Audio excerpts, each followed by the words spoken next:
You are listening to the cycling podcast at Our Giro d'Italia, brought to you by iwoca, flexible loans built for small businesses. Today, we are in Pinerolo. Kotze čitene kotze višćine, nus pigude šikora, kotze čitene kotze višćine, nus pigude šikora, se nu mangiano le femmine. Where are we, Lionel? We're in Pinerolo, not where the bikes are made, Richard. Different spelling, Lionel, even I know that. And we've been to Pinerolo, well, we've been there a few times, haven't we, on the Tour and the Giro? Many times. We had a nice meal. We stayed close to Pinerolo last year and we had a nice meal, but I can't remember anything about it. But I know we had a nice meal because I looked up in advance where we were going to eat, and we did eat there, but I just can't remember anything about it. Sorry, chaps, not very good. Not very good for podcasting, that. Well, I should say where are we, but also when are we, because we're travelling back in time a little bit today, aren't we, Lionel? We are. We're 1949. I mean, before we were all born, quite considerably. Just even you? Oh dear! You're the oldest of the three of us, Richard. You're the closest to this era. 1949, the battle between Fausto Coppi and Gino Bartali, the sort of the next chapter in an enduring series, and the famous stage, the most famous stage. Daniel, you were saying a stage that was voted by La Gazzetta dello Sport to be the most important in the history of the Giro, the 1949 stage 17 from Cuneo to Pinerolo, 254 kilometres they did that day over. They went over the 5 passes. the Maddalena, the Var, Isoar, Montgenèvre and Sestriere. Tour de France, Giro d'Italia mashup almost. Yes, napalm. And although, I mean, I chose Cuneo Pinerolo as a sort of tribute to this stage on our Giro, but I knew that I would not get away with sending you over that route, or sending the race over that route. I was inching closer to the sort of 50,000 metres of climbing mark for the whole Giro, and you can't really go too far above that, so I thought I'd give you a nice easy day. And there was only one climb on our route, and that was it was a reprisal of the stage, was it last year? The stage that finished in Pinerolo, won by Cesare Benedetti, and it went over the Montoso climb. Yeah, now that's all coming back to me. Actually, the meal's coming back to me. Was that last year? No.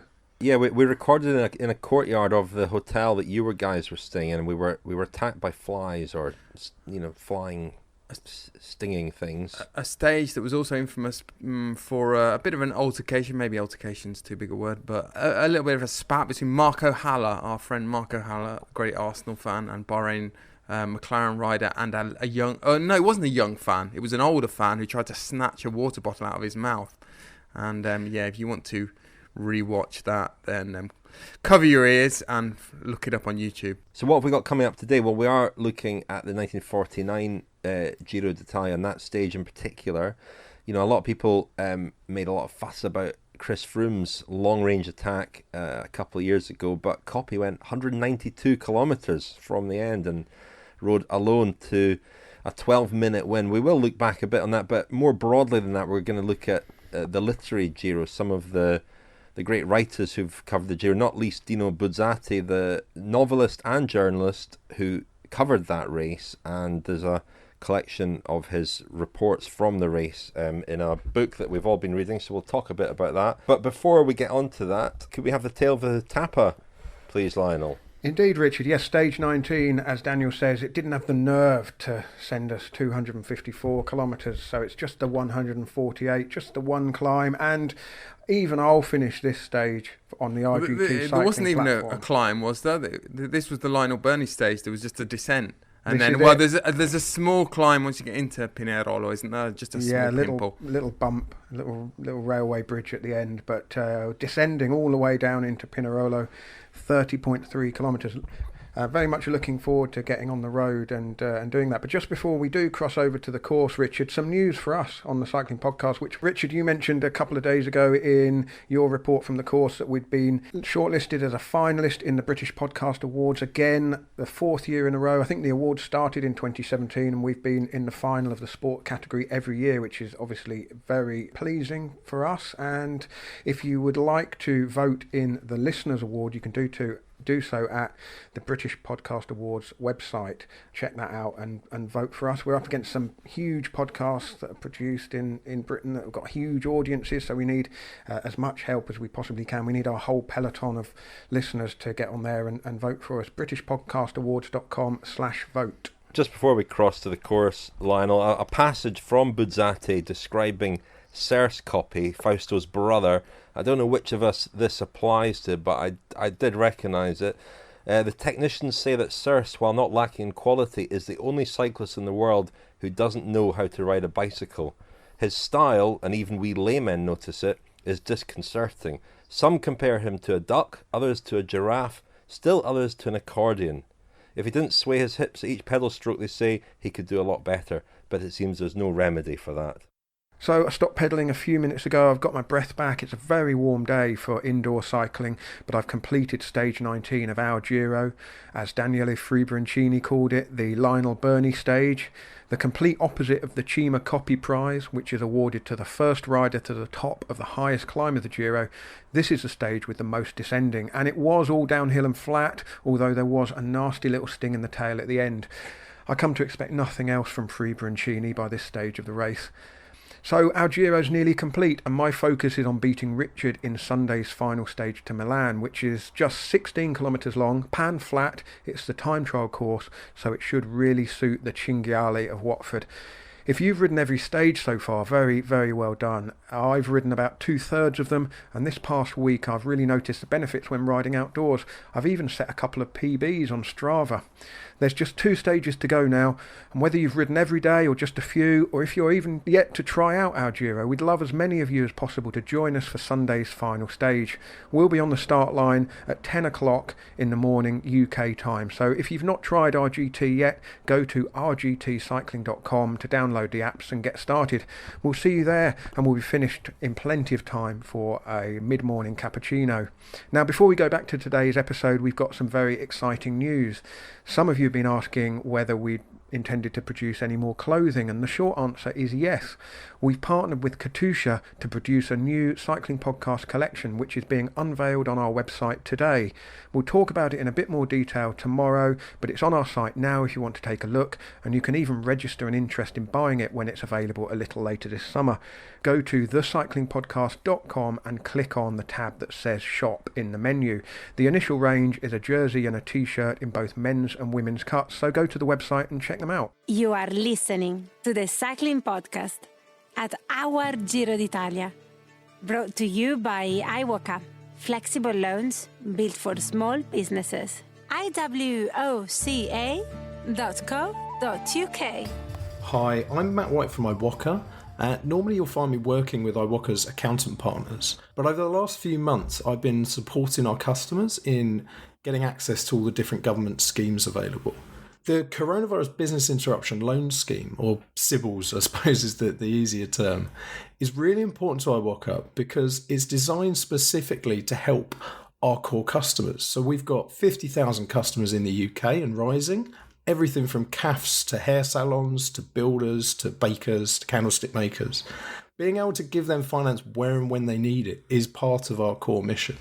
And now that iwoca is accredited on the CBILS scheme, we can do just that. We can keep supporting our customers and many other small businesses around the UK by giving them access to funding where and when they need it, so that they can come out the back of this stronger than ever, less stress, we hope, and continue running their business for many years to come. Thank you very much indeed to our headline sponsor, iwoca, who last week, as we said in the podcast, were accredited by the British Business Bank to offer CBILS. That's the Coronavirus Business Interruption Loan Scheme. You can register your interest at iwoca.co.uk. You qualify if your turnover as a business is less than £45 million a year. And there are other criteria too, but have a look at iwoca.co.uk iwoca.co.uk. Something worth mentioning about Iwoca is that they have if you go to Trustpilot, they've got almost 4,500 reviews, 90% of which are excellent. So they're a pretty solid 4.8 or 9 overall. They've got a good rating on Trustpilot, and they've got a lot of information on their website too. What have you found for us today, Lionel? Well, I was having a nose around on iwoca.co.uk, and as we know, Iwoca sponsors the Kendal Cycle Club, and there's a lovely little video just titled "Why I Ride," and it's business owners who ride for the Kendal Cycle Club just talking about why they ride, and as simple as making them healthier, happier, and feeling like they get a bit of space in the fresh air and on the open road, which is when they kind of put behind them the stresses and strains of running their businesses, and perhaps some fantastic ideas come to them just on the breeze floating off from the Lake District. I mean, must be quite an inspirational place to ride anyway. But I certainly feel that the benefit of going out for a bike ride, the stresses and strains of running the cycling podcast business, working with you two, they just ebb away. 4 or 5 kilometres into a ride. Must be a long ride, that. Absolutely. And I was just thinking, Fausto Coppi on his 192-kilometre breakaway on stage 17 of the 1949 Giro. Just imagine how many business ideas he could have come up with in that time. Amarcord. I remember... Sorry, Daniel. Richard made me do this. In the late summer of that year, we lived in a house in a village that looked across the river and the plain to the mountains. In the bed of the river, there were pebbles and boulders, dry and white in the sun, and the water was clear and swiftly moving and blue in the channels. Troops went by the house and down the road, and the dust they raised powdered the leaves of the trees. The trunks of the trees, too, were dusty, and the leaves fell early that year, and we saw the troops marching along the road, and the dust rising, and leaves, stirred by the breeze, falling, and the soldiers marching, and afterward the road bare and white except for the leaves. Well, what a great moment that was, wasn't it, Daniel? Not the first time. Lucky Larry, was it? Lucky Larry Warbass reads Hemingway. They're from the same part of the Midwest, and he was reading there from the opening to Across the River and Into the Trees. The previous night, that was at the final stage in Verona last year at the Giro. The previous evening, we had stayed in Bassano del Grappa at the B&B Hemingway, and the picture that Larry Warbass / Ernest Hemingway was describing there was the view from our window, from our place, wasn't it? Because that's where Hemingway had been staying during the First World War. Yes, Rich, and not only was he in Bassano del Grappa, but he was he'd had a brush with the Giro d'Italia some years earlier that we're going to find out a bit about. But he was known to be quite passionate about cycling, wasn't he? He had sort of fallen under the spell of 6-day racing, and then I didn't know too much about this until recently, but he then discovered road cycling and was quite captivated by it. And we're going to talk about some very famous authors, and famous for an Italian audience more than an English-speaking one, but some very prestigious, prominent writers. And there is a common theme, and it is quite curious to note how cycling seem to have that effect on so many sort of great literary figures who had seen a lot in their lives and had often, been quite sort of cynical and world weary in their writing about a range of subjects, and they seem to go weak at the knees when they discovered professional cycling and races like the Giro d'Italia. Brendan Gallagher wrote about Hemingway's infatuation with cycling in an edition of the Cycling Anthology a few years ago. It was a really nice piece. But yeah, you're right. I think, the sort of almost the shiny tinfoil quality of cycling, whether it's 6-day racing and all its silk jerseys or the peloton rushing past, captures the eye. And obviously it's something that there's a rich seam to be exploited, isn't there, as we'll discuss. A prime example of that, Napalm, what you describe as the shiny tinfoil factor. One of those prominent writers, and there was a real sort of golden age in the post-war years. We mentioned in our first podcast of this, Our Giro and the 1946 Giro della Rinascita. But over the next 10 years, there were some fantastic writers who were dispatched as sort of colour writers by not only the main national newspapers, but regional newspapers in Italy. In 1947, Alfonso Gatto, who was a famous poet primarily in Italy, he was asked by l'Unità, which was a sort of communist newspaper, to go and follow the Giro. And he was absolutely smitten with what he saw. I'll let you into a secret, but keep it to yourselves. I'll be the only correspondent here who doesn't know how to ride a bike. Shameful, you'll say. I tell myself the same thing, and have been for a while. But just think what an advantage this is for our newspaper. You'll be able to imagine what emotions only I will experience, how I'll marvel before episodes and incidents that others among my colleagues won't even take seriously. My ordinary amazement before those blessed boys who will be able to fly on two wheels like angels. So we heard there a bit of one of Alfonso Gatto's first dispatches, well, just as the Giro was about to leave, or the Giro was about to set off, the fact that he couldn't even ride a bike. And, this is another aspect of the writing of a lot of these correspondents, was their sort of naivety and how, or their sense of wonder, and how contagious that is when you go back and read the accounts now. But Gatto was, well, by the end of the Giro, completely in love with the Giro, to the extent that he didn't want to leave. I mean, there was one incident after a stage that finished in Pieve di Cadore in the Dolomites, where for the first time, he said, over the whole 3 weeks, he saw a member of the public who was a painter, an amateur painter, whose sort of back was turned to the Giro, to the race, and Gatto sort of heckled him and or started interrogating him about why on earth he wasn't watching something as wonderful as the Giro. Why was he taking a selfie? Yes, he might have been, and quite a lively discussion ensued. But a few days later, the race did reach its final finishing line, but as I said, Alfonso Gatto did not want to leave. For days now the Giro has belonged to me. It's ever so slightly mine. I defend it. On Sunday our ephemeral family will disperse. We'll say our quick goodbyes, and those of us who exchanged great theatrical greetings at every encounter, like passing ships in the ocean, will no longer saunter like cabin boys who don't know what to do with their shore leave. And we'll put away our blue and white uniforms in the cupboard to gather dust, our red berets, our cockades and our insignia. Maybe never again in our lives will we have so many men, so many women, so many children lining our way. We who are no heads of state or government, generals or cardinals. We who aren't respected or feared, but only envied for our delight at being able to chase a dream. Well, we're going to hear a few more readings from that golden era in writing about cycling and in cycling itself. And I don't know, has that tradition died at all? That great literary tradition died more recently, Daniel? I think it definitely has, to a large extent, Rich. I mean, we have talked in the past, and we'll probably talk again today, about how television has really sounded the death knell for a lot of it. A lot of the magic of it came from the fact that people were describing things and describing parts of Italy, for example, that members of the public had never seen themselves. They'd never travelled to different parts of Italy. So that has gone.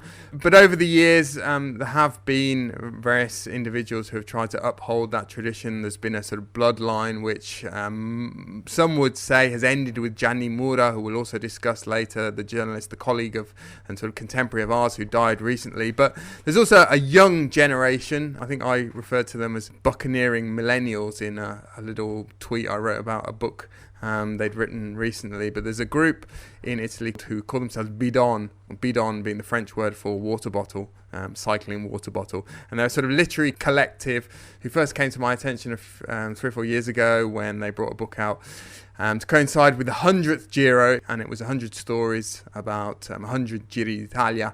And they've just released a new book called Acqua Passata, so literally past water. And this really it uses the water bottle as a sort of almost like a Proust Madeleine, or a prism through which to examine professional cycling, the history of professional cycling. Two of these writers are called Leonardo Piccione and Filippo Cauz, and I spoke to them recently about cycling, literature, and why they're in love with both. So guys, your latest book, Acqua Passata, you begin talking about a very sort of probably the most famous incident ever in professional cycling involving a bidon or borraccia, a water bottle, which is Fausto Coppi and Gino Bartali, one, we don't know who, passing the bottle to the other one in the Tour de France in 1952. But in the Giro d'Italia in 1949, there's an incident on the Passo Pordoi, which is almost it's a counterpoint really to that 1952 scene on or in the Alps in France, because Coppi kind of betrays Bartali, and the banana in that sense in that instance is the object that this kind of revolves around. But I wasn't aware, and I became aware reading Chissà che l'utopia non vinca, che there's a link with Hemingway and the 1949 Giro d'Italia. Yes, it was actually the same stage of the banana episode, so the 11th stage of that Giro, when Coppi attacked Bartali while he was eating a banana. Just after that, Hemingway crossed the race, because Ernest Hemingway was staying in Italy, was staying in Venice that summer, and that day he was going to fish with a friend. They were going in the Alps. They were passing Canazei, I think, and they were stopped. Their car was stopped by the police because Giro d'Italia was about to pass from there. And so Ernest Hemingway and his friend, they just stopped and they waited for the race to pass. And so they saw Fausto Coppi and then Bartali passing by. Hemingway was impressed by this moment because he loved cycling in general, especially the 6 days racing on the track. But this encounter with the road cycling was very important to him. He later recalled it as a moment of pure sport, with this man doing this terrible effort for hours and hours up on the mountains.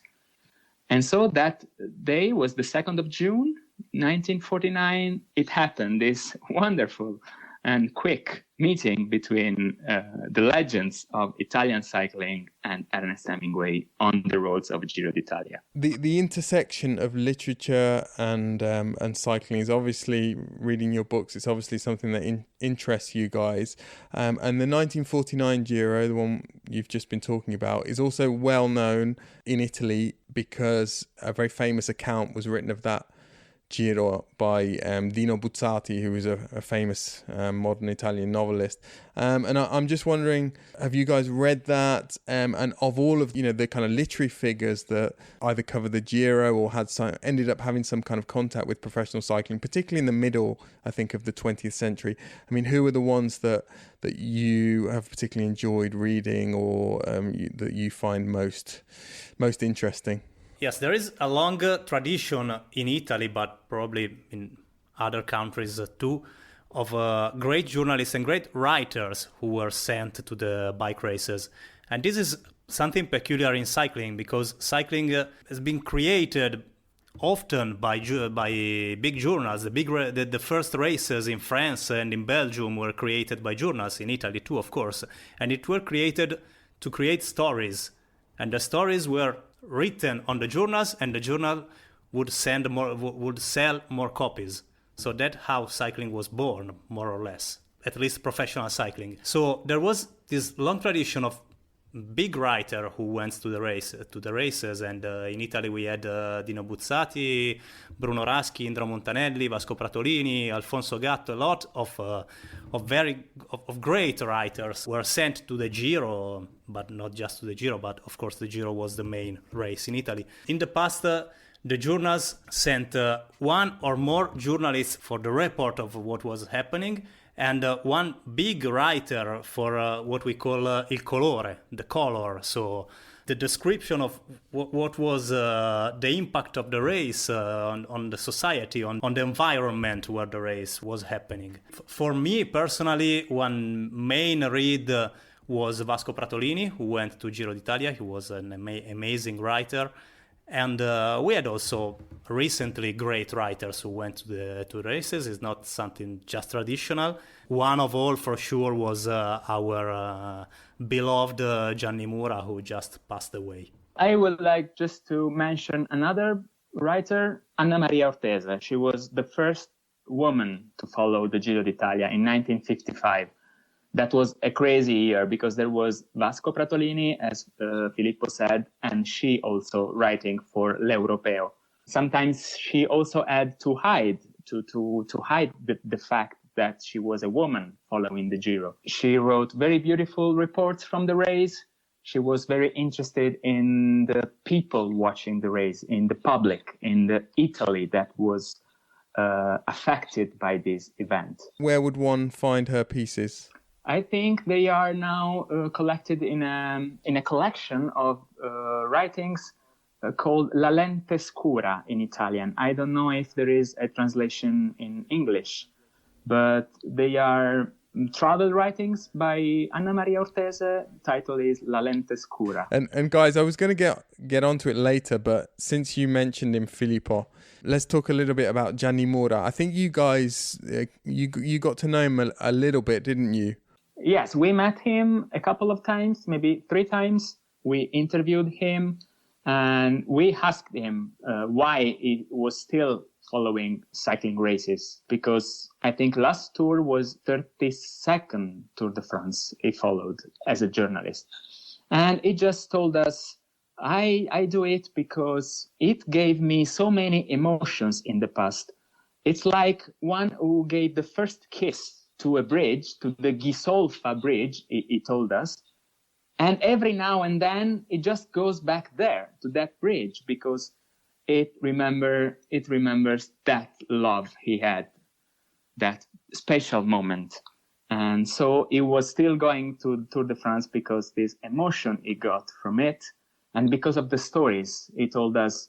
I work for 11 months in a year when I write about football, but when I write about cycling, 1 month, that month, July, is just pure fun for me.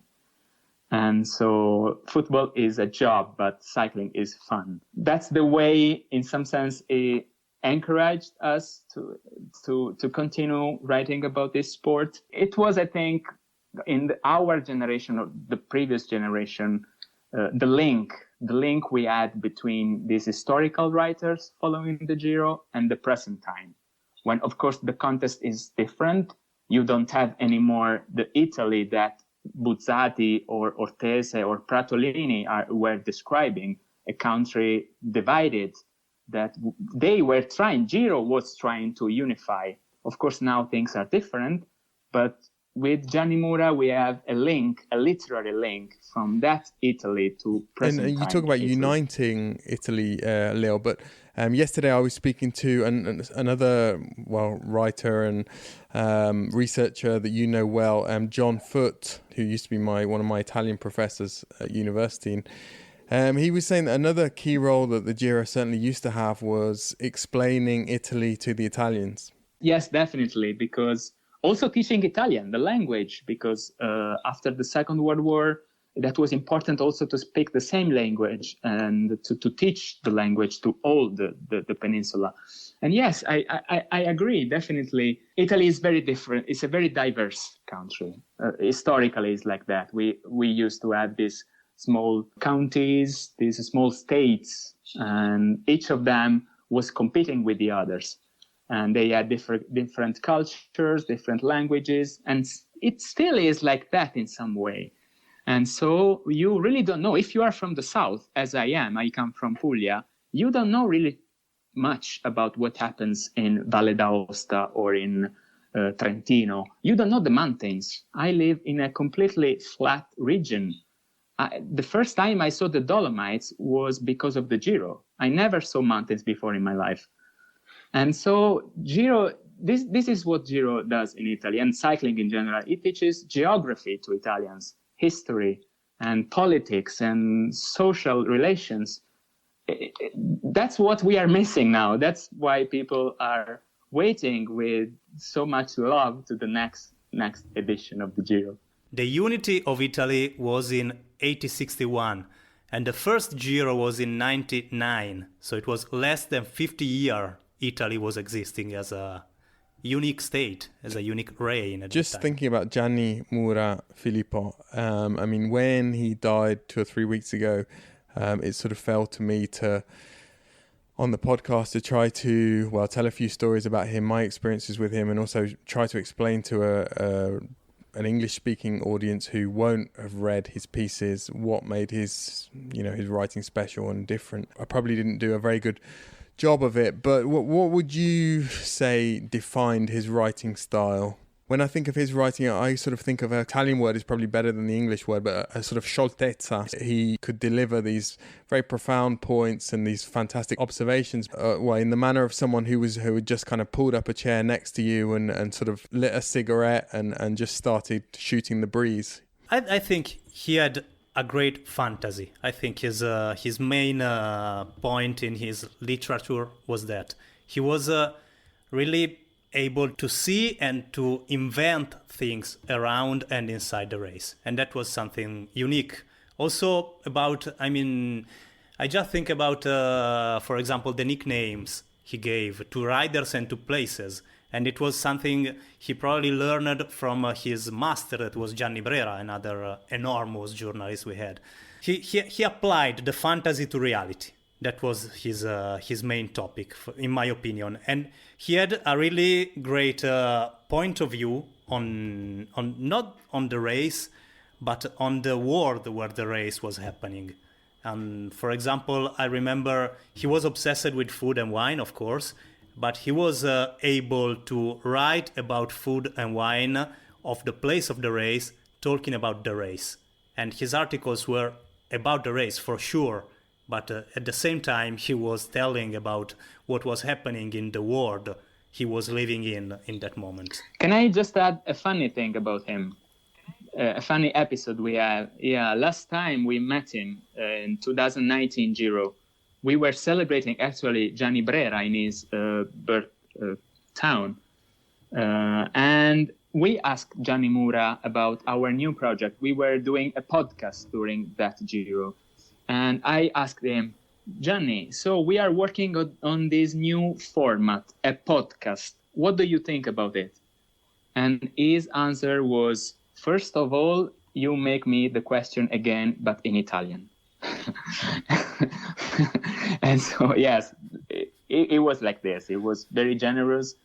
And also, sometimes you had this kind of answers from him, but with a lot of generosity. And we were lucky. We have been lucky to meet him and to talk to him these 2 or 3 times. That was important for our path. Guys, moving on to your latest book, Acqua Passata. I mean, when I opened it and realised that actually that sort of water and the Bidon as a kind of cultural icon, that was essential. That was not just a sort of cryptic allusion to one thing in the book, but it was the whole book kind of used the Bidon almost as like a Proust's Madeleine and as a sort of keyhole to look into the world of cycling. I was quite surprised and I was sort of skeptical and dubious about how easy that would have been for you and how you could link it to sort of various different aspects of cycling. But very quickly I realized that it really is fundamental and in lots of ways, isn't it? And just talk to me a bit about that and about how you start the book by explaining this. Well, I think first of all we needed to write something about Bidons finally, because that is our name, but we never wrote a book about it. So we needed to explain why we chose this object, which is small and unimportant apparently, but actually is fundamental. Because there are many reasons. The most important is this connection between riders, domestics and captains, and between riders and fans on the road, by the road. So it's a double connection that it represents.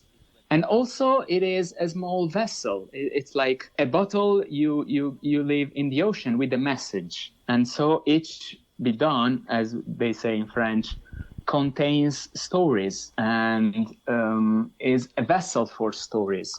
the stories of cycling. Well, the Coppi and Bartali example is a very literal example of that. But another one that I didn't know, and a good example of some of the stories you tell, was Manuele Boaro in the Giro d'Italia, wasn't it? The core of this book, maybe not the core, but an important part of this book, is a collection of interviews we did during the last Giro. Every day we went to one rider whose role in the race is to carry bottles to his captain or to his teammates, not to his captain. And we did one per team during the Giro. For Astana, I interviewed Manuele Boaro. He's a very interesting person because he has a lot of experience in this group. He's an expert of the peloton. He remember one bidon, one bottle he collected. He comes from a very high cycling region where in every small village there's a race, there's a small team, and that was his culture. So he started collecting bidons when he was a kid, going to races. And he was at his last year in the under 23, and he didn't have a contract into the pro cycling, so he was a bit desperate maybe for that. And there was a race passing in front of his house, and one rider from the Saxo Bank team threw his bidon, and Boaro's mother collected it. She gave him to Manuele, and some time after that, but I don't know exactly how much time, the Saxo Bank team was the team who called Manuele, and he went there. He was his first team in professional cycling, so it was like the bidon of the destiny. Just going back to Coppi and Bartali, I mean, you talk about it in the book as it's kind of a myth within a myth and another myth inside of that. It's like a Russian doll. But what is having thought about this more and having written about it and investigated a little bit how it came about, what is your sort of final conclusion about who passed the bottle to who? Does it matter? Well, it doesn't really matter. Of course, that is a symbol, that picture, that moment is just representing this relationship where actually it's difficult to say which person, which character had which role, so that's the same in that picture. But we know that probably that was Bartali that gave the bottle, the bidon to Coppi. The interesting thing is that picture very likely is created. It's not the actual moment of the passage. It happened the day before, but they recreated the scene just to take the picture the day after. So this is the moment. Shocking. This is shocking, Leonardo. You didn't know this before. I didn't know this. I think I might have heard it once, but I'd completely forgotten this. And there is another thing that we just discovered in the last days or hours, that the actual place of the passage is not Galibier, as we usually used to say, but the Telegraph, Le Col du Telegraph, just before Galibier. And this was the result of an actual study by Crono Escalada. It is a website writing about mountains, cycling roads. And he discovered, just studying the picture of this bottle passage, that there were too many trees in the picture to be the Galibier. On the Galibier, you don't have so many trees. And using YouTube and Google Street View and a couple of other websites, he was able to geolocalize that picture on the Telegraph, just at the end of the road before the Galibier. And so we just discovered some days ago that famous picture, which is hanging in a lot of Italian bars and clubs and places, it was not taken on the Galibier, but on the Telegraph. This is a good example, guys, of, we talked earlier about these great literary figures that have sort of brushed up against professional cycling and the Giro, and they helped create this mythology around the Giro and certain incidents within the Giro and other cycling races. But, nowadays we have so much information, and this is a debate that I often have with the other guys on the podcast, that sometimes it's too much information, and sometimes that works against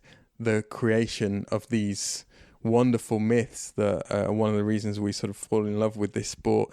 And, last week when we saw the virtual Tour of Flanders, and we see inside 13 top riders' houses, and we see their washing machines. And from my point of view, I don't want to see it because, again, in an ideal world, the stars of the sport would still be Hollywood stars, the way that Coppi was like a Hollywood star because people only ever saw him in a few photographs over the course of a year. And they built up an idea of who he was and what he represented. They didn't have so much reality to sort of debunk or confound what they thought about him. But what do you feel about that? Do you sometimes lament that we have so much access, we have so much information, we can find out that the bottle was passed there and not on the Galibier? I mean, what do you think about that? Well, in my idea, we started this project as a consequence of this huge amount of information. Because this world where we live, where we have information about everything, we can see the races from kilometer 0 up to the end, and the background cameras and inside car cameras and power data and all of that. They already give to the people all the information they need about the race. So you can start writing another kind of stories. Because people doesn't need more information. They already have it. In every minute, they can check on Twitter or check on the live stream and everything, and they know what's happening in the race in numbers. But probably they don't know what's happening in the race in stories of the place where the race happened, or in stories of the riders. This amount of information, maybe it can reduce the magic of cycling, but maybe it can help to create another kind, I don't want to say that our stories are magic, but another kind of fantastic tales. It's complicated because I like to know that picture was taken in the Telegraph and not on the Galibier. I think it's important that we have these means, these instruments, and it's okay that we use them to tell stories, to add something to the stories we tell. But of course, if we are writing about this sport, it's because cycling let us write about something else. When you write about a race, you just write about the places you are going through and the people that you see by the road. And because cycling happens where life happens, basically. It doesn't happen in a stadium, in a closed place. And so there is this intersection between cycling and life, which you can still write about in a literary way, I would say. And at the end, you still have this man against the nature happening there, which is a big thing. Of course, you don't have the historical conditions of Coppi and Bartali time, but you have the human condition. And it's basically the same because the riders are still climbing the mountains, and the mountains are still for us humans the nature, the power of the nature, and you are basically challenging it while riding a bike, and you can tell about it. You can create literature about it because it's universal. That's the thing that cycling can give you, the universality of things when in certain conditions. Of course, it must be special. It must be the Giro, the Tour, because that's when things become big and so universal. The Cycling Podcast at Our Giro d'Italia is supported by Science in Sport. Science in Sport, fueled by science. Thank you very much to Science in Sport for their support of the Cycling Podcast. Very grateful to them. And you can get 25% off all your Science in Sport products at scienceinsport.com. With the code SISCP25, SISCP25. I don't believe it was a Science in Sport Bidon that was passed between Bartali and Coppi all those years ago. I don't think that was the case. But it was fascinating to hear Leonardo and Filippo there on various subjects. I love the idea of the Bidon as a sort of as a symbol, as a metaphor as well. They're kind of funny objects, Bidons in professional cycling, because they are very disposable, but also have this great value. First Tour de France I ever went to see, Bidon came skidding out the peloton as they raced past, and it was Bruno Cornier's Bidon. It had his number on it, and that for me at the time was, you know, a treasured item. And I think you can see that along the roadside when you're at races, that these things that are very disposable are of huge value to people.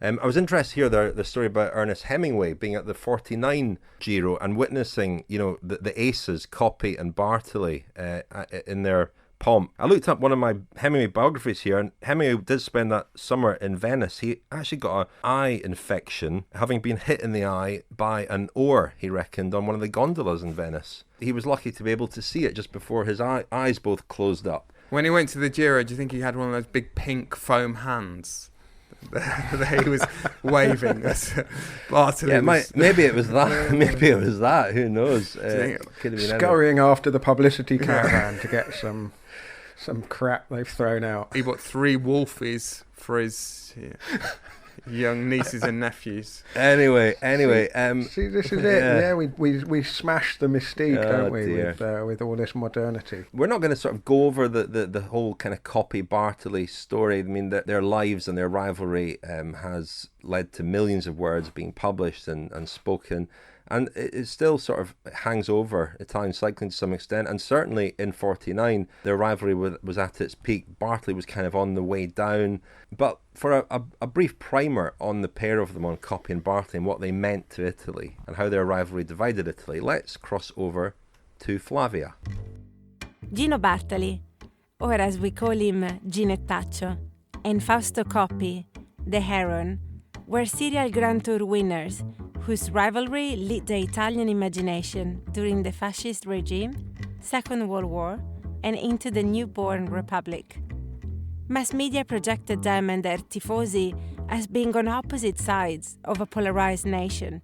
Bartali, the Catholic and conservative hero, against Coppi, the modern cyclist symbolizing the push for radical change in a country with Western Europe's largest communist party during the Cold War. Bartali was subject to political pressure throughout his career. In 1938, Mussolini asked him to win the Tour de France instead of the Giro to put Italy on the world map. He did just that, but refused to celebrate with a fascist salute, much to the dictator's disappointment. He never joined the partisan resistance during the war, but he did secretly save the lives of hundreds of Jews. Meanwhile, in 1942, Coppi broke the world hour record on the track, only to be conscripted into the Germano-Italian invasion of Africa, eventually returning to Italy, working as a driver for a British Army officer. When Italy's republic was established in 1946, people were evenly split between Catholic and communist political movements. Gino Bartali's strong faith was used as a point of reference by the Catholic Party, which only narrowly gained power after the war. But this did not estrange him from the left wing, because the Italian working class was itself deeply religious, often called cattocomunisti or Catholic communist. They related to Bartali's proletarian origins and the image of his struggle on the bike. That's why his Tour de France victory in 1948 helped to unify Italy, which was on the verge of civil war after the communist leader Togliatti was shot and almost killed. Bartali, God's cyclist and the proletarian representation of pain, was probably closer to Italian masses than his rival Fausto Coppi. But Coppi was a sporting revolutionary who modernized cycling and then Italian culture. He divorced to illegally marry his lover, the White Dane, in Mexico. This scandal added to Coppi's aura of the vanguard. Although he never used his fame to make a political stand, the media associated him with the secularism of Italy's communist opposition. Headlines portrayed Bartali and Coppi as antagonists in an epic Cold War battle, but their real lives were more complicated, perhaps reflecting people's mixed feelings during uncertain times. Cycling was the great Italian obsession then, so it was bound to get tangled into the symbology of a great political debate.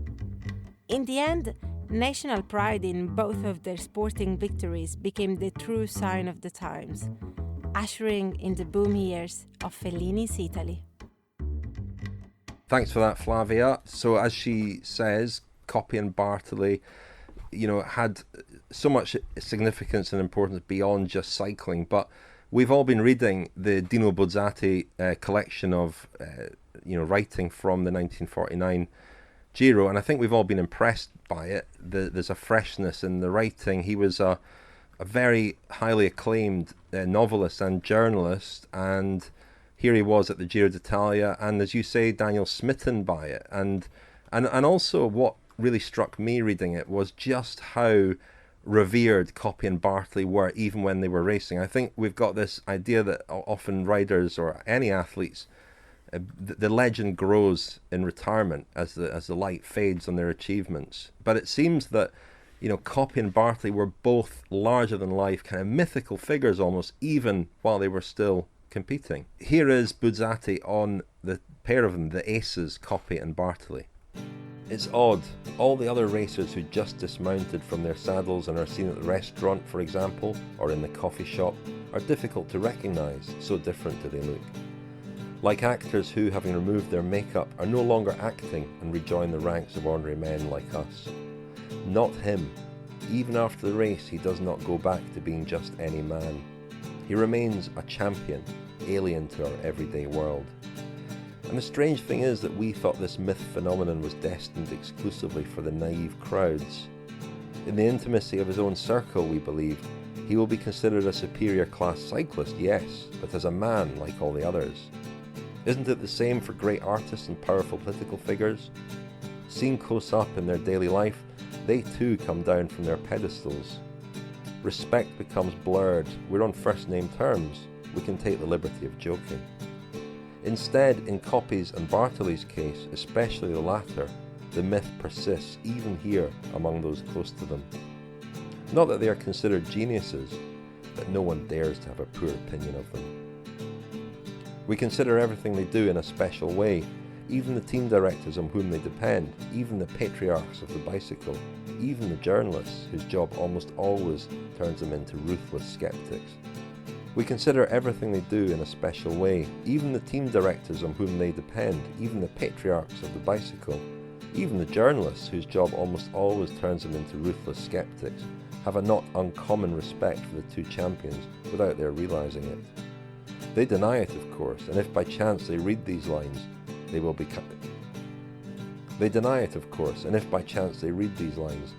inclined to laugh. Yet it is true.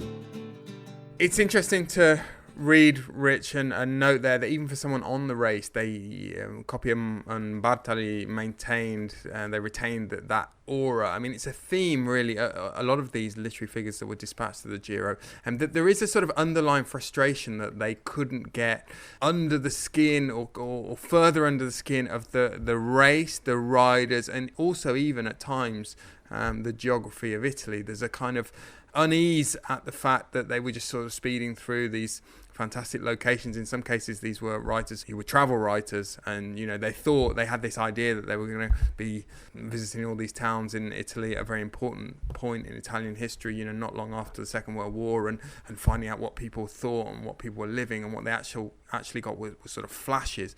But certainly as far as Coppi and Bartali were concerned, I mean, one thing that fascinates me about the 1946 tour as well, and 49, but that whole period is where they were sort of situated in their careers. And we talked a few days ago about Pantani. One of the things that makes his appeal so enduring, I think, is this idea of what might have been, and these kind of ellipses in his career, which were the injuries, and then the personal problems and the addiction later. And of course, with Coppi and Bartali, you've got the war, the Second World War, and I think it's always kind of assumed, and it's received wisdom, that the war affected Coppi and bit a bigger chunk out of his career, maybe more than it did Bartali, just because Coppi was sort of already around before the war, and it seemed as though he was coming into his prime. I actually am not sure that's the case. Well, Bartali Coppi was sort of 21 to 26 in the war years, and Bartali was 25 to 30. And Coppi had won one Giro, hadn't he? Very young in 1940, but I think both of them, missed out. But you could make the argument that Bartali actually lost his peak years. Even that sort of long pause in their respective careers and the war and what they both got up to in the war, that even adds to the sort of mythology. These were guys who had essentially disappeared for several years, and the sense that the Italian public idolized and venerated them, but it was only going to get to see them a few more times, I think sort of increased that sense of wonder even among people who were at the race and covering the race, and thought it had to maybe imagine, Dino Buzzati maybe imagined that he was going to get an insight, a sort of an X-ray view of Coppi and Bartali that he actually found he wasn't getting. I think the one thing that struck me as I read it was I had to just keep reminding myself that these are his daily reports from the race, and in 1949, just like now, the race is always moving on, and so there is that sense of kind of never quite pinning anything down, and so perhaps that explains why there is a sort of almost a sort of hovering above aspect to his account of the Giro, and let's not pretend he was probably wasn't in the peloton with the. I don't know exactly how he would have been sort of covering the race, following the race round, but there is a limit to how much he would have been seeing, and so he would have been just creating impressions of the race, and probably didn't get to sit down with either of them and really kind of get under their skin as the race was unfolding. There's a wonderful moment towards the end when I'm not going to contradict what you just said, Lionel, because you're right, and Coppi in particular I think remains quite distant in a way, but Bartali climbs into their car one morning before the time trial, I think it is, isn't it? It's after the Pinerolo stage, but they don't get an awful lot out of him. Just as you say, an impression, but it's an amazingly sort of vivid passage in the book, because you do feel as a reader like you're encountering this man yourself, and Bartali and Coppi both seem so distant, don't they? And sometimes that distance just closes with a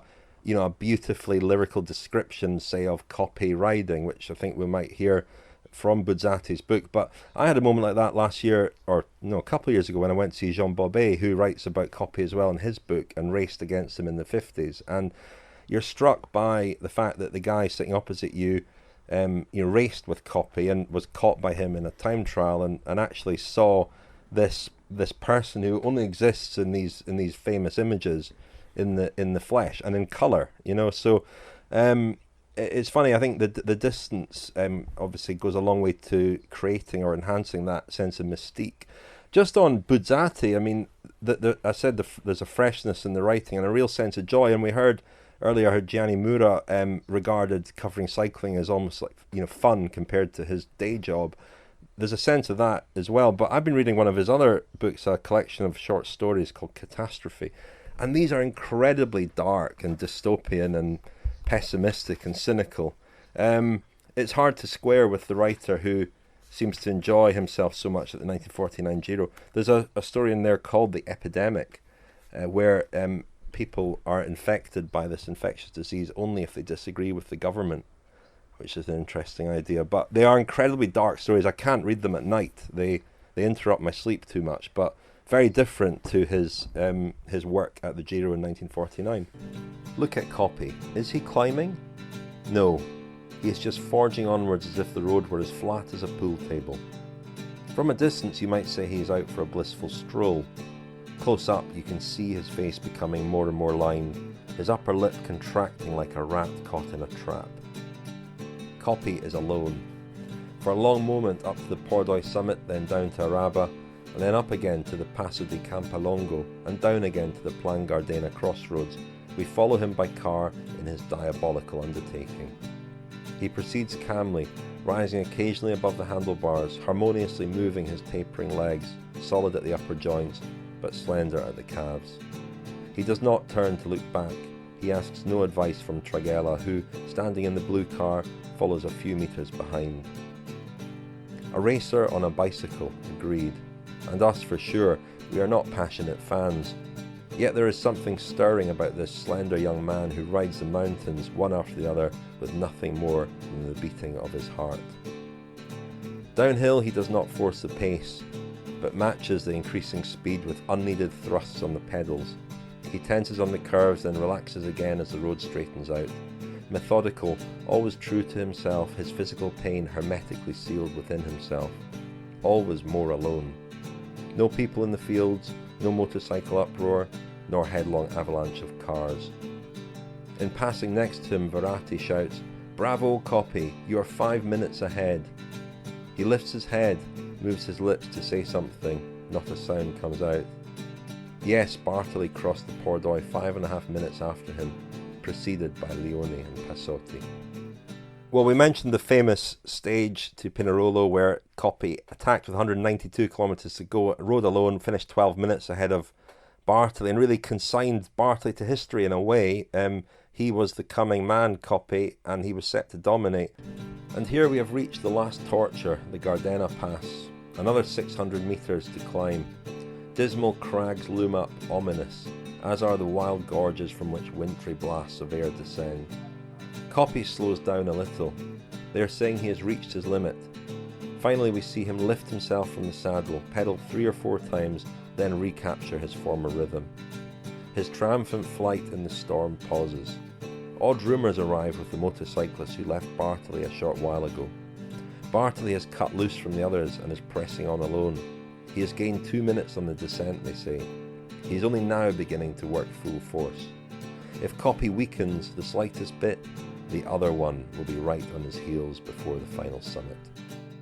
Well, Rich, it seemed to me that, as we've already hinted at, the theme, the idea, the fear of Gino Bartali's impending decline sort of hung over that 1949 race. And it's always an interesting time in the career of especially a legend like Bartali. Has he sort of teetered over the edge of the plateau? Has he not? There's always a period of denial.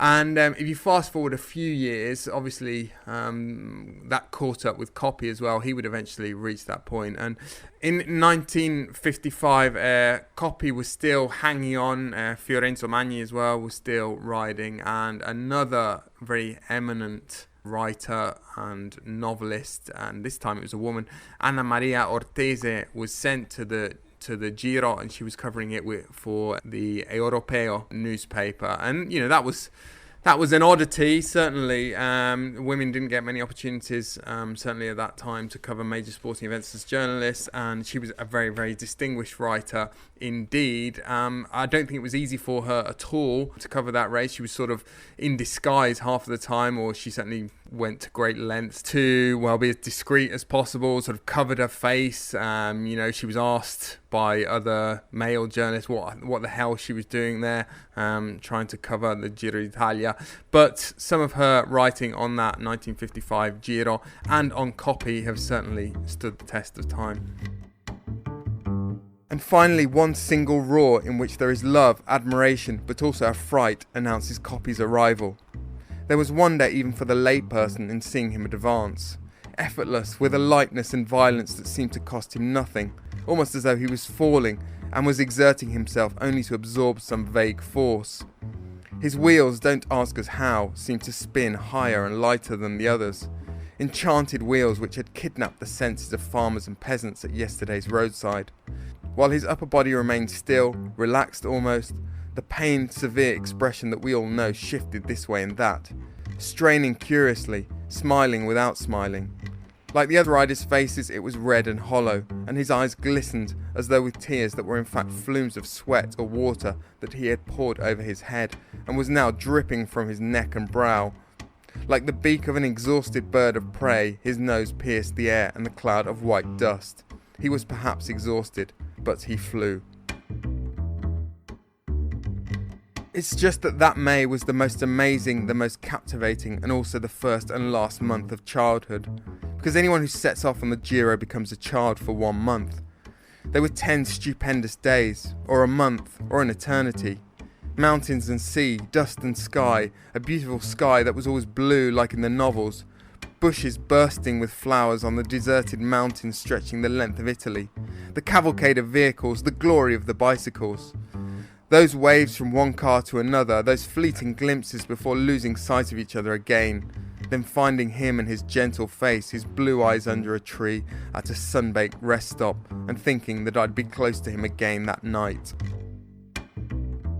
We heard that Anna Maria Ortese, just on that last bit, a reference to some ravishing gentleman that she found under a tree. I think her romantic partner, her boyfriend, I think he was a journalist, but he was on the Giro as well, in case you were wondering, whether she'd snuck off for some kind of tryst. It was all above board, I think. Listening to her writing about Coppi, he was in decline by then, but he still obviously fascinated writers as much for his physical appearance. I remember when we spoke to William Fotheringham, whose book Fallen Angels, a very good biography of Fausto Coppi, talked about him as being a sort of first male supermodel. He was his body seemed to be designed for fashion, for style, and I guess we talked in the first episode from Our Giro about how Italy was rebuilding and reinventing itself and becoming a centre of fashion and fast cars and so on. And Coppi kind of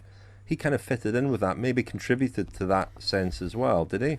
I think so, Rich, but I think that's also why big swathes of the population and certainly Bartali fans didn't really trust him. And I think I mentioned in our first episode of this Giro about the Giro della Rinascita that I think character is an undervalued, underestimated dimension to the Coppi-Bartali rivalry. Why did some people side with Bartali rather than Coppi? Coppi was slightly aloof, didn't really say much. Bartali was a much more sort of gregarious, but also at times pretty cantankerous personality.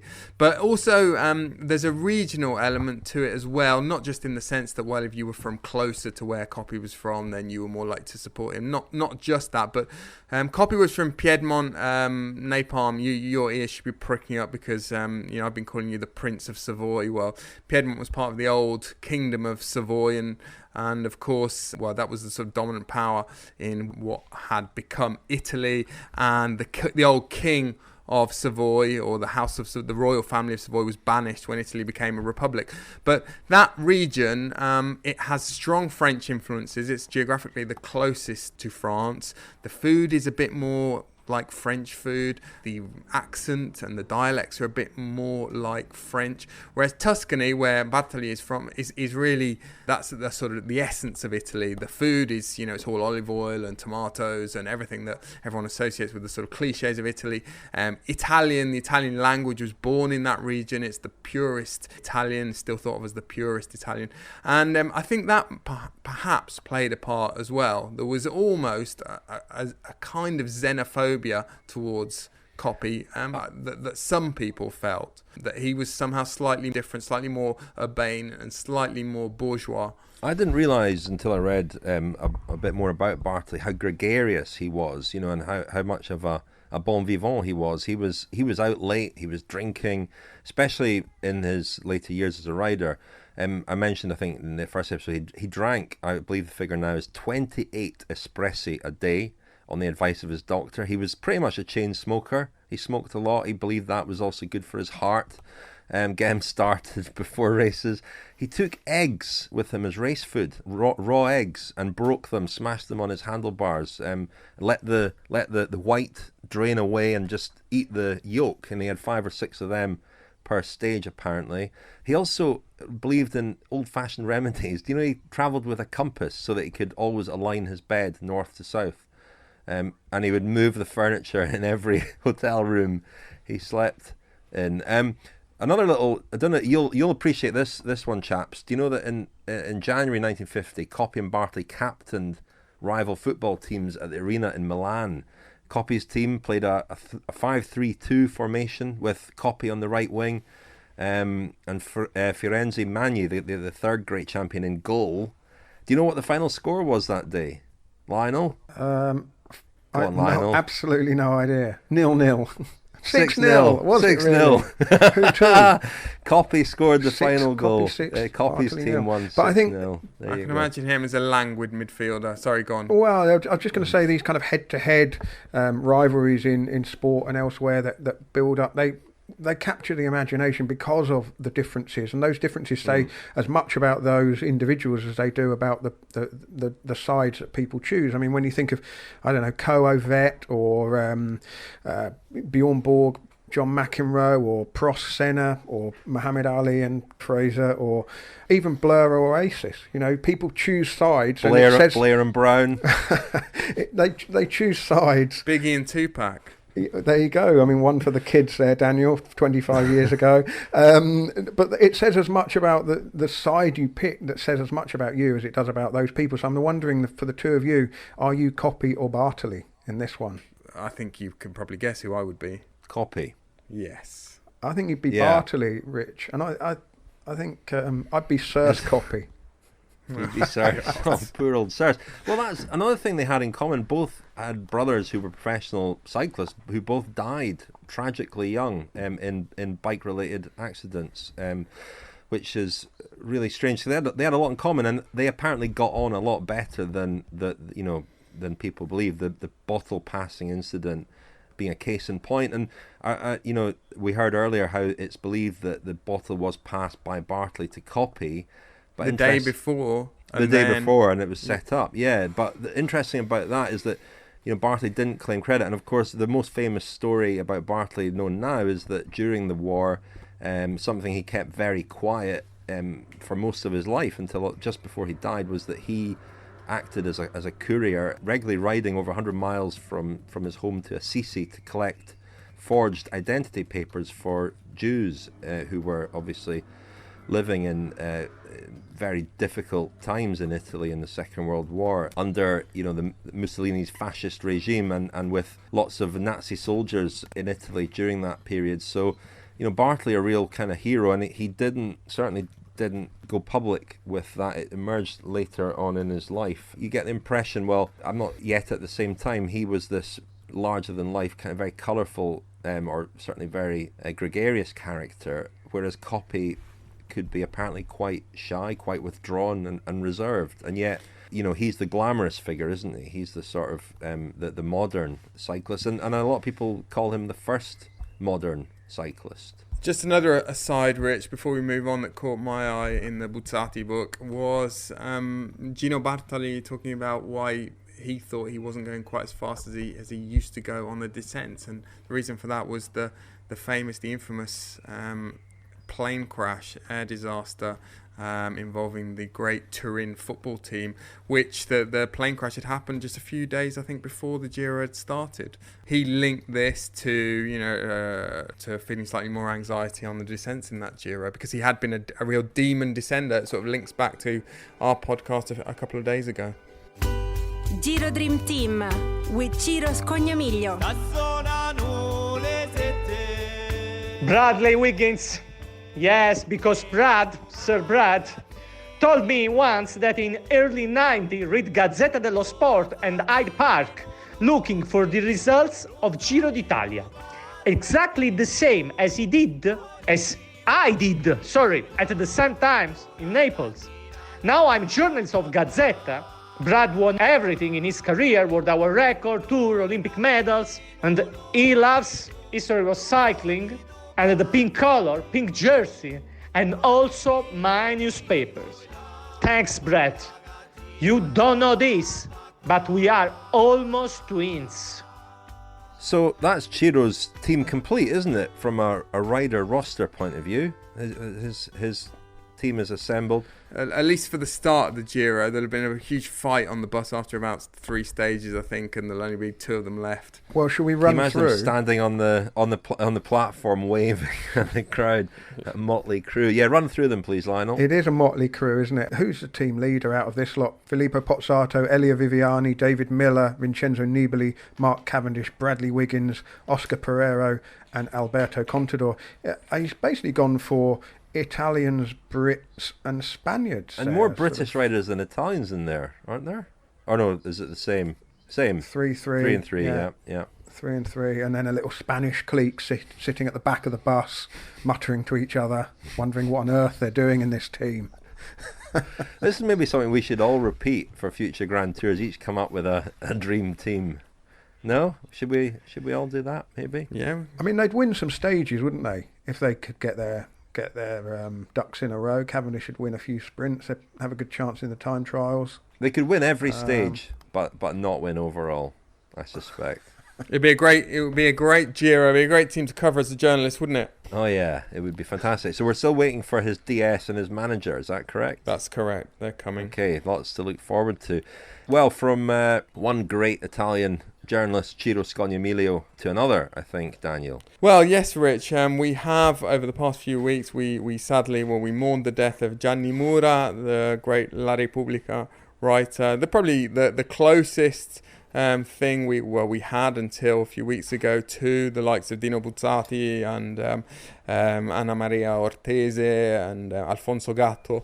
Gianni Mura wrote for many years about cycling. He was more associated with the Tour de France than the Giro d'Italia, and we heard earlier from Leonardo, Piccione and Filippo Cauz about why that was. Gianni Mura simply loved going to the Tour de France almost as a holiday. He considered it pure leisure, pure enjoyment. So that's what he continued to do, in spite of the fact that his main job was to cover professional football. Gianni Mura was quite sort of sceptical and quite ambivalent about a lot of young or about a lot of modern riders. But one rider he really took to was Vincenzo Nibali, and Nibali has been very generous in his tributes to Gianni Mura since Gianni Mura died. But I thought we should just hear a little bit of Gianni Mura on Vincenzo Nibali when Nibali won the Tour de France in 2014. There are machines that tell us about heart rates, about power output on climbs, about anaerobic thresholds. There are no longer riders who smoke or drink red wine at the Tour. They're all programmed, weighed, monitored, radio controlled or geolocated by computers on their handlebars. There are no machines, thankfully, which measure dignity, consistency, discipline, capacity for sacrifice, courage and imagination. There are no machines which can quantify the dreams of an adult or a child. And it's a good thing there aren't, because all of these things I've listed can only be measured by human beings, if they want. And human beings can get things wrong, but they at least have one advantage over machines. Gutta caveat lapidem. A water drop hollows a stone, the Romans would have said, i.e. not by force, but by falling often. Because that's how Nibali won Galliae Cursum, a bit at a time, drop by drop, some small, some big. In the same way that he'd grown at the Tour, finishing 20th, then 7th, 3rd, then 1st, reaping a little more of what he had sown every time.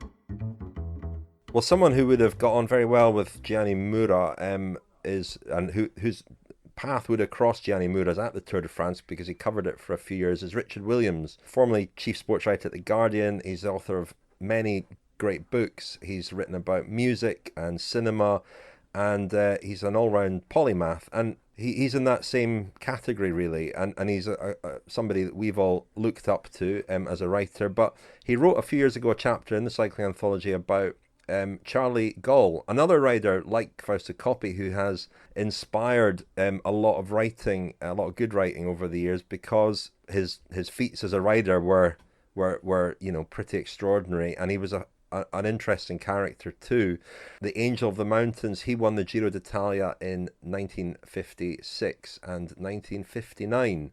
And Richard followed his career from a distance in the 1950s when he was growing up in Nottingham. And I was just curious to speak to Richard about how you followed the sport back then, what sort of literature you read, what magazines you were able to get your hands on, and what it was like to follow a sport that you could only see in black and white and only read about at the time. When I was a kid in the late 1950s, and getting interested in cycling and motor racing and all kinds of things, the only images were black and white still photographs in newspapers and magazines, because nothing was on the television, especially not cycling, absolutely nothing. So you never saw any film of an international bike race. I wasn't in a cycling club. I was just buying Cycling Weekly. So I saw the black and white photographs in that. Charlie Gall grabbed my imagination somehow. There were quite a lot of very interesting riders around then. Most people, if they wanted a hero, went for Jacques Anquetil, perfectly logically. He was the best of the era. And he was a sort of very attractive rider in the sense that he looked great. He looked like he was going fast even when he was standing still or in a still photograph. I wasn't very attracted to him because he won everything. And if you follow somebody who wins everything, then you're just part of a very large gang. And the hero doesn't really belong to you personally. So I always looked for somebody who maybe wasn't winning everything, but who could belong to me. And Charlie Gold fitted that criterion. He looked good on a bike. He was slender, slight. He was only 5'8". He didn't weigh very much. He was a climber, which was sort of romantic and dramatic. When he won with fantastic exploits, like the 56 Giro, which was the first of his 3 Grand Tour wins. He won a couple of early stages, but coming into I think stage 20 of 22, it was the last mountain stage. It was in the Dolomites, started in Murano, finished at the top of Monte Bondone, and it was 240 kilometers, 150 miles. So it was a long stage. He started off in 24th place. I think he was 12 minutes behind the pink jersey. And it was a filthy day, wet, very, very, very cold. He was riding very well in these horrible conditions by himself. He was never a team rider. And I think that probably had something to do with coming from Luxembourg. There weren't really very many people, in the days when there were national teams, there weren't many people he could team up with. And he had a rather difficult temperament too. He had a bit of a loner's temperament. He didn't like to share his winnings. Brian Robinson raced with him, I think, in the Tour in 1956 and noticed that, when Robinson won a stage, Charlie Gold was the only person from his team who didn't congratulate him. So I don't think he was a very generous person. I kind of like the fact that when he attacked, he attacked by himself. It was a solo.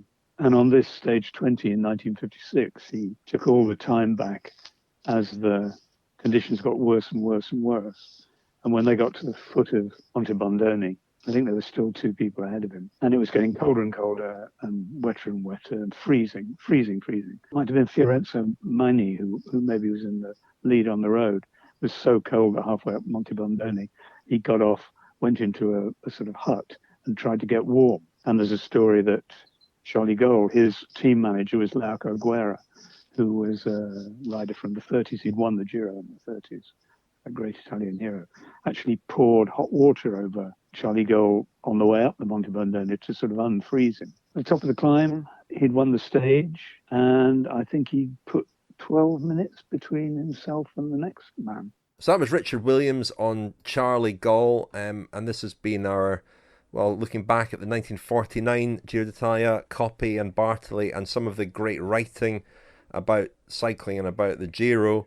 What have we got coming up tomorrow, Lionel? Something far more recent history. Well, we're rounding off our Giro with 2 days looking at recent editions of the Giro, aren't we? And tomorrow we will look back to a day, can we put it in the same bracket as Fausto Coppi's win in 1949 in Pinerolo? I mean, Chris Froome was riding a Pinarello.